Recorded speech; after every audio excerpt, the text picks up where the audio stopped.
This is Steve Piloff from George Mason University with some more examples of growing perpetuities. So we have an investment and we want to know the expected return of it. Annual payments forever, expected to grow by 4% per year. Next payment is expected to be $50 in 1 year, and the price is $900.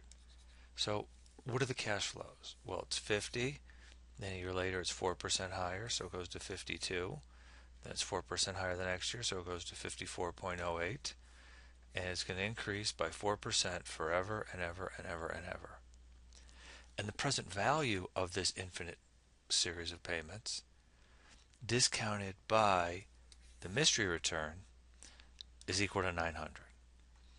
So what we want to know is 50 over 1 plus r plus 50 times 1.04 divided by 1 plus r squared plus 50 times 1 plus r squared, 50 times 1 plus g squared divided by 1 plus r to the third forever and ever and ever is equal to 900. When you put it that way, it's really complicated. But we say, wait a minute, this is a growing perpetuity. Next cash flow in one period, they all grow by 4%.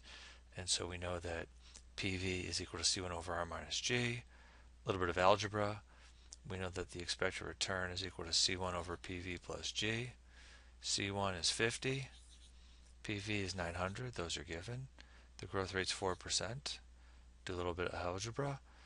And the expected return is 9.56%. If we discount all of these cash flows by 9.56%, we will get $900. That's the expected return for this investment. What's the expected growth rate? We have an investment that's going to make annual payments forever. They're going to grow at a constant rate. Next payment's 50.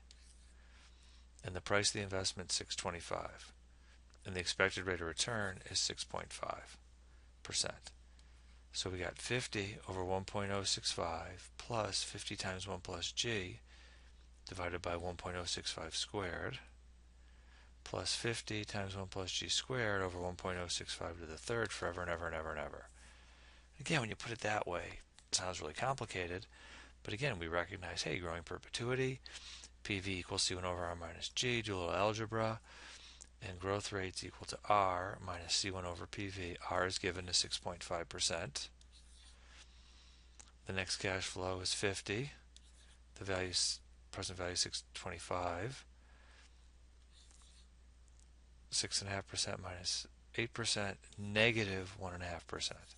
The growth rate is negative 1.5%. What that means is that every year the cash flows are expected to decrease by 1.5%.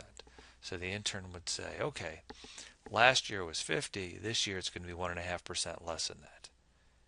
So that's going to be something in around $49.48, $48.50, $49.25, I believe.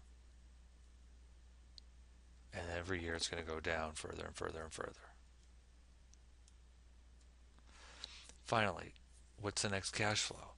So it's going to make annual payments forever, grow by 3.5% per year. Next payment's in a year. So this is what we want to know. And every year it's going to be 3.5% higher. The present value is 950, and the expected return is 6%. So C1 over 1.06 plus C1 times 1.035 over 1.06 squared plus C1 times 1.035 squared over 1.06 to the third forever and ever and ever is equal to 950. Again, we say, hey, that's a growing perpetuity. PV equals C1 over R minus G. Do a little algebra. C1 is equal to PV, which is 950 times R minus G. R minus G. So we know that this cash flow is $23.75. This one is 3.5% more. This one's 3.5% more than the previous one, forever and ever and ever and ever.